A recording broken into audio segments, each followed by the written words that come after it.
Get all the presents you need for this gift wrap gala event going on right now in Marvel Strike Force. We're talking about how to max out this event. We're also talking about this Death Sea team. How much of a problem are they right now in war?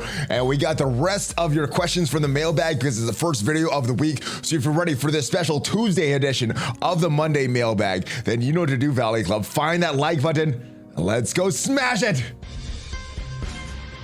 ValleyFlyin.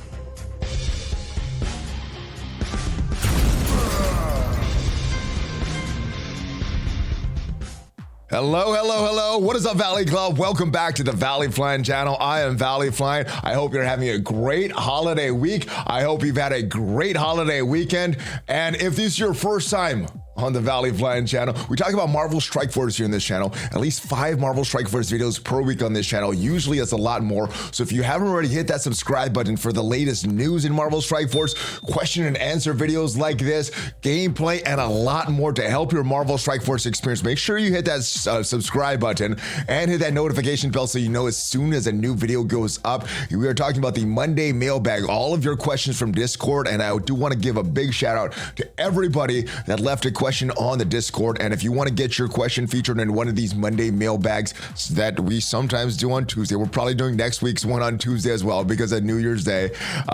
Make sure you are a member of Discord. The link is down below. But without further ado, let's talk about this gift wrap gala going on right now in Marvel Strike Force. This is one of the events that we have going on right now. This one just launched, and we have some pretty good stuff here. We have these snowballs that give you progress for that Festival of Frost event, and we have these direct presents, the direct currency for this winter event we're going on right now, that present store. Now, if we scroll all the way down to a few of these milestones here, we see a bunch of training mats here. We see this new superior fortified chronim, the new unique that Zombie, Iron Man, and Archangel both take.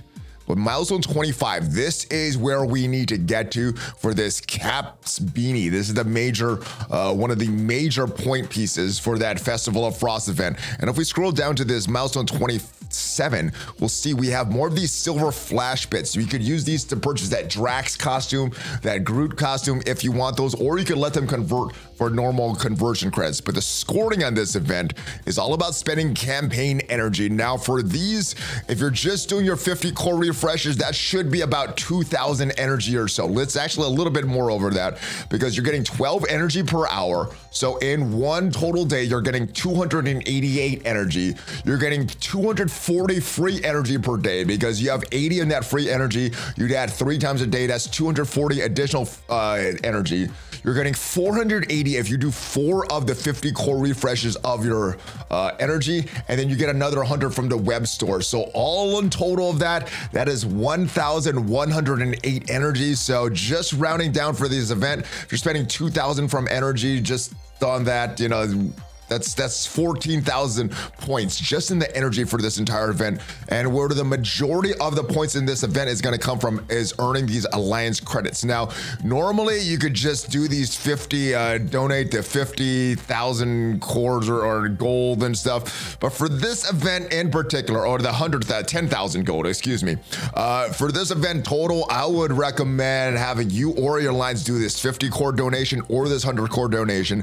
This will give you more of these alliance credits, and as you can see, my alliance got already did the 100 core refreshes to get all this extra experience there on this. So that is what I would recommend if you want to complete this event. Now, in conjunction, or get as far as you can in this event, at least getting to this Cap's beanie is where you want to get. But if you get even more of this stuff down here, that is great. If you want to spend more energy and for your campaign energy, that is great. But you want to at least get to this place right here so you can get all those presents for the Festival of Frost event going on right here. Now, in conjunction to this event, we also have this web milestone event going on right now, and I hope you're watching the videos from last week, watching about the data mines, watching when this went live, to know that you had to save your raid credits. So I hope last week you started hoarding your raid credits. You would have gotten about this far or so if you hoarded all those raid credits. And I hope you also hoarded all the season milestones, those raid season milestones. That'll get you additional points. Now, the good thing about this, it's giving you a lot of these snowballs, which which is giving you progress toward that Festival of Frost, but it's also giving you these direct presents, which is that currency for that winter supply store. Now, it's not giving you any progress towards that gift wrap Gala milestone in particular, but it's giving you a lot of the good stuff that you need for the overall month-long milestone event. These snowballs, the direct currency here, and we're getting some gear here as well. Some orange gear, some teal gear, so some really good rewards here. So hoard all your raid credits if you haven't already, or I guess not, claim all your raid credits, but once this event's over, start hoarding it again for the next event. That is it for this event. A lot of decent stuff on this, and hopefully during this holiday season, you have enough activity that you can complete all this stuff. But now it is time to go into your questions from Discord, from the mailbag. And first question of the week, ValleyFlyin, what is up, guys? Happy holidays to you. Do you think that Death Seed will cause any problems on war defense? And I was wondering if Bionic Avengers could be a counter to them, since Death Seed is a single target damage, and they don't do well if they start taking damage, and Bionic Avengers is all about their unavoidable attacks, and Viv will flip everything. They do? Well, I want to know your thoughts on this. I think I like that. I like that as a theory crafted team, and just on its surface, it seems to work well. Now, the good thing is we're going to see a lot more Archangels and full Death Seed teams on War, so you can test this matchup out. And it seems like it's gonna work. Now, I do know that full Death Seed and Crucible, the Infinity Watch counters them pretty easily. So I'm assuming that Infinity Watch will counter the Death Seed and War pretty easily as well. But those are gonna be two right there. Bionic Avengers, probably, and Infinity Watch counters them. And of course, a lot of these large meta teams like the Gamma team, like the Weapon X, should be able to counter the Death Seed as well. So, but I like that Bionic Avengers. Let me know how it works out for you. By now, we should have some data on from the practice mode in War. All right, Merry Christmas to you, Brother Dorky. ValleyFlyin, there's been a couple questions. For instance, the first one, there'll be 3 more Masters of Evils tuned. Who do you want in the game? All right, so I think I'm gonna want that weird character MODOK. I never wanted MODOK until now, and I guess some of that was because of the AIM rework that I was hoping for, which I don't think is happening at this point anymore. And now that the Death Scourge is done, I don't even care if it happens, but I still want MODOK. We've had the other Masters of Evil, Absorbing Man, rumored, because I guess in the comics, he's married to Titania, who's another one of the Masters of Evil. And I think it's only fitting, because one of the Masters of Evil team is Zemo's team. I think it's fitting not to have a new character, have a rework for Zemo in the game. So it'll be Titania, Absorbing Man, and MODOK as the new characters, and Ultron and Zemo are the characters that I would want reworked to be a part of that Masters of Evil team. All right, so that is who I guess I want. Let me know in the comments who you would want to see as part of this Masters of Evil team. And the next question, when is Drew the Rumor Guy gonna have rumors again? Has he found any more rumors as of late? If not, what are we gonna do with him? I think that's a better question, because I've been talking to Drew. He's been looking for rumors. He's been looking diligently for rumors. He has not found any, which is why he's not appeared on the show. But I know he's eager to come back to the ValleyFlyin channel. So I know we've been talking about this for a while, but if there's something that you want to see Drew, maybe not doing rumors, maybe doing something else on the channel, because I miss him as well, guys. So if there's something else you want to see Drew doing, if he's not able to get any rumors, let me know in the comments, because you guys have been asking for Drew for a while. He hasn't got any rumors, and let's just assume maybe he's not going to get any more. So how can he be featured on the channel? I would like to know from you guys what you would want to see from Drew, the rumor guy, even if he doesn't have any rumors. And he made that graphic that shows how many yellow and red stars you can get based on your rank for Death Scourge. Now, unfortunately, as of recording this, the Death Scourge is already done, and I just hope that you've done the best that you can in that Death Scourge event. We do know that the cutoff and the ranking rewards are in the game right now, and hopefully we get these very, very soon. I believe that the cutoff for the 6-star is right here at the top 2,500. I believe the 5-star cutoff, I think that is in top 1%, although I haven't done the calculations there. But yeah, most players inside of this 6%, everybody inside of this 6% should get that 4 red star. For that 5th red star, you're gonna need to go all the way up here to the top 50. But yeah, I think the 7 star, the 7 gold stars cuts off right here at that 500. But that is it. The Scourge is done. Hopefully we get these ranking rewards soon. Hopefully you've done as well as you possibly can do, my friend. But yeah, it is over. And I was looking for another infographic that showed exactly where you need to be as far as stars, what ranking you need to be. I couldn't find that. I know people have done that for previous ones. If you guys have any other infographics or predictions on where people should be placed on this Death Scourge event, I would be curious to see where the final rankings are and how that compares to the predictions. But yeah, let me know if you have that. I would be curious to see all that stuff there. All right, Merry Christmas to you, White Wolf, and Happy New Year to you. Love the content you put out. I'm liking the Cosmic Crucible videos. They're helping a great deal. I'm glad they're helping. You know, sometimes we win, sometimes we lose, but anytime there's a fun battle, I think we should be putting that on the channel. They're always fun to do. Was wondering if you thought about doing an arena video where you show how to beat the current arena meta. Doesn't have to be a weekly video, just when the arena meta changes. Keep up the good work. I think that will be a great video to do, as long as I'm staying ahead of the arena meta. A lot of times, just because I don't have the resources to build up these characters right away, I'm a little bit behind. So but yeah, I would like to do that type of video. I always like doing these content videos, gameplay videos. They're always fun. Usually I keep the gameplay on Twitch and I do the other stuff on YouTube, but you guys seem to be liking some of that gameplay from Twitch, so I do continue to keep doing that and maybe adding some arena as well there, brother. Bought an offer for US agent when it's stoked when I finally put 180 shards for him. Would you recommend skirmisher for him? Yes, I did. If you looked at my video from last week when we got that US agent orb opening, skirmisher is the one that I recommend for him, because you want a lot of extra focus on him, and I think he's going to need all that extra focus. Skirmisher does seem to be the best class for US agent.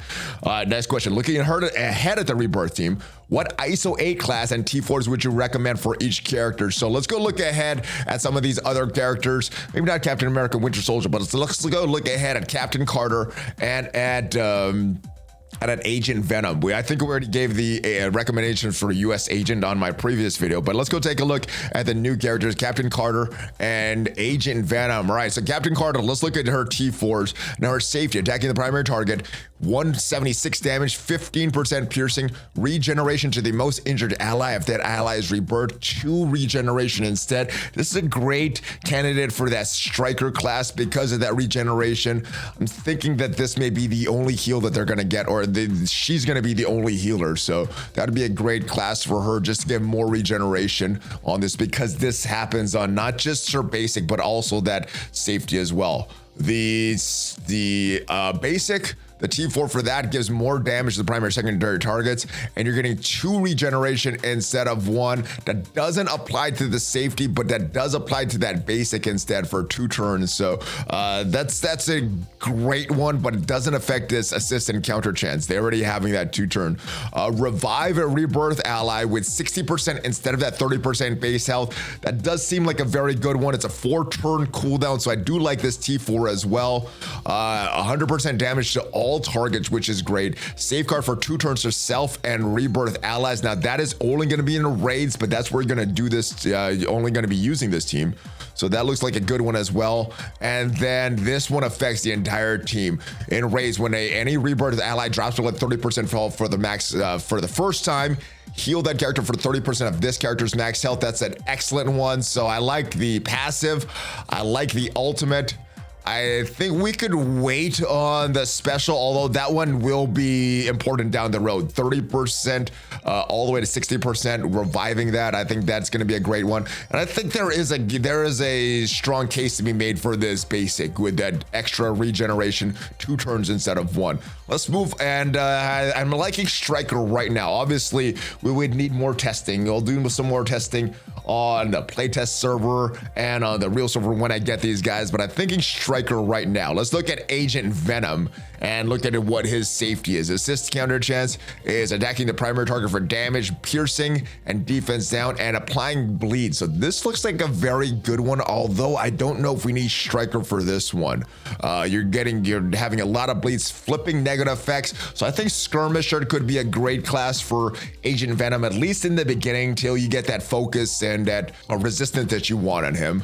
His basic is attacking the primary target, more damage to primary secondary targets, applying defense down for 2 turns. I like that one, but he does have a low cooldown on his special here.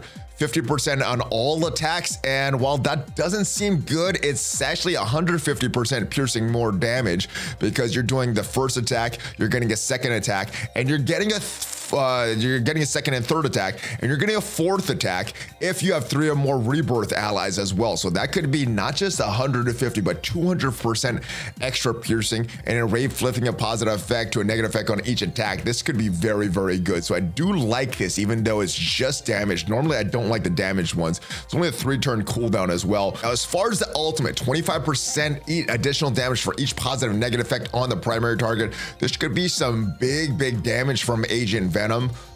This would not be my first choice of T4 though, just because of the long cooldown. You're getting more damage, which is great. You're probably using this on turn 2 unless there's another member that gives him energy on turn 1. But I probably would hold off on that one. I do like this extra piercing a little better because of the low cooldowns. And since this passive, this is a no-brainer. This affects the entire team. Raids, he's gaining additional 15% damage, and Rebirth allies are also gaining that 15% damage. So just because of that, this is a no-brainer T4. So the way I would do this is passive, then special, then ultimate, and then that basic is actually really good as well. You could make your argument for all 4 of these T4s, and I think skirmisher is going to be the best for Agent Venom, at least initially. Let me know your thoughts on the ISO 8 classes and the T4s for each of those characters, but those are my recommendations for Agent Carter and for Agent Venom. All right, Merry Christmas, ValleyFlyin. Hope you had a smashing time. Do you think the Horseman and Dormammu will be the new arena meta? Maybe. They maybe start to dominate arena meta once all the horsemen get all their awakened abilities, and all of their bonuses are not just transferred from their horseman team, but also extended to the rest of the horsemen and to Apocalypse and things like that. So I think once that happens, at least once Red Hulk gets his awakened abilities, which should be coming sometime during this patch, once his saga drops in the game, I think we will see that more horsemen start to dominate. As of the arena meta right now, Weaver's in there somewhere, 2099's in there somewhere, and Emma, to get ahead of all of them, is going to be in there. And I don't see too much of that changing, especially with the charges that Weaver has. So I think the arena meta is going to be that hybrid type of team. It may have some horsemen, it may have Weaver in there, it may have Emma in there. Dormammu is probably going to be in there somewhere as well. But I don't know if the arena meta changes too much. If so, who do you think, or if so, what do you think the new arena meta will be? I think it's going to be some kind of hybrid team that features Dormammu, that features the Horseman, that features Weaver in there somewhere, but I think it's going to be a hybrid team, kind of like it is now. I don't see too much changing, at least until we get that awakened ability for Red Hulk. Then there may be some changes going on, and then once we get that awakened ability for Archangel, it should be craziness, and then once Apocalypse comes into the game, that's probably going to be the arena meta right there. So those are my thoughts. Let me know your predictions on what do you think is going to happen to the arena meta from now until Apocalypse is released. All right, I have a question about resource management. 4K cores saved up. Been spending 600 cores daily. It is sustainable with daily payout from the top 20 in arena. However, I've just unlocked a 5-star nemesis with a harbinger event, still 8 days left. Is it better to maintain 600 cores a day until the end of the event and possibly unlocking 6 stars or very close to the 6 stars, or better not to core at all until the remainder of the event and just take whatever number of stars I get and save for the next core spending event?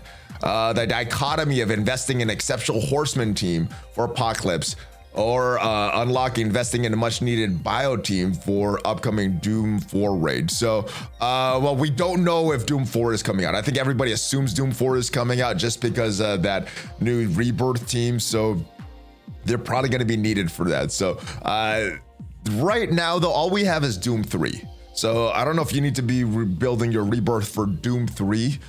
depending if you're struggling with the Web Warriors or your Gamma team. So I think you can hold off on the Rebirth team, at least for now, and start going for Nemesis. Now, during these events, you got to remember, you can spend these cores now.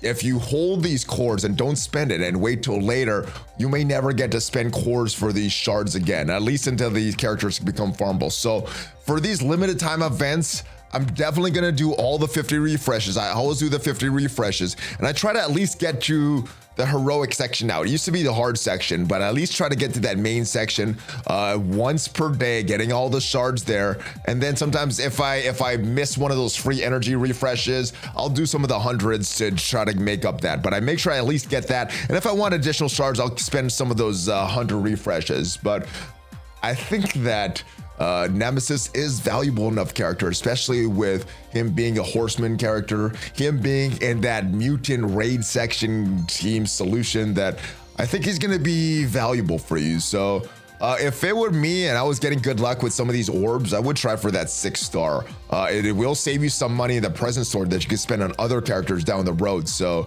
there is that. I hope that hopefully some of those things help you make a decision one way or the other. I don't think it's a right or wrong thing to do either way. So it's just going to be up to your personal preference. And I hope some of these things that I talked about will help you make a decision for whatever your personal preference is. All right. Hey, Valley, greetings from Singapore. As 2022 draws to a close, do you think MSF is in a better or worse place after this year's changes? I think there's a lot of things that were done great this year. Taking some reliance off of real-time arena, taking that game mode out was a great thing. Adding Avengers Tower, adding Crucible, adding the Scourge events, I think they were all great things. But having these long time limited month-long events, and some of them are very limiting, and the way that they made it from 1 month-long event and then make it a little worse each time we're going along, taking those dark promo credits out doesn't feel good. So I think there's some good things that happened this year. There's some negative things that happened this year. Not being able to complete the milestones, I think, was a negative this year. But I think there's a lot of wins here as well. I think it's a double-edged sword, like it is with Marvel Strike Force. Some good, some bad. All right, but you feel there's less enjoyment in the game itself by this time this year. Before that, I was able to complete all the milestones, most of the events. However, it's rather depressing that I can hardly complete the milestones of the events nowadays, and it feels bad. Yeah, I think that was the decision they made without fully communicating that events now moving forward would not be completable without spending a lot of money. I think if they communicated that and said, you know what, this is the goal that you're supposed to get to, it could have been received a little better. Also, the number of shards that we're getting for each new character seems to have decreased, which makes me feel that I'm getting worse at this game. No, it's just they're getting grindy. It's inflation. They're getting more stingy with all that stuff. To make matters worse, there's an increasing number of tunes that are not farmable in the game, which does not make sense, as it should be a hero collector game. We did just get a few though. We did just get a bunch that were made farmable, but I would say 3-4 months ago is really bad. I think they have improved since then, and they realized the frustration the players are going through. But yeah, this year got really bad with the farmability of all these characters. Plus the introduction to web store, forcing us to go there, collect our milestone, causes more hassle, makes us feel more of a web browser game than a hand phone game. I do not get why they introduced the web store and do not do it instead. The web store here has to have zero value add to the players in terms of enjoyment. Yeah. This was not for the players. This was for the devs to make more money.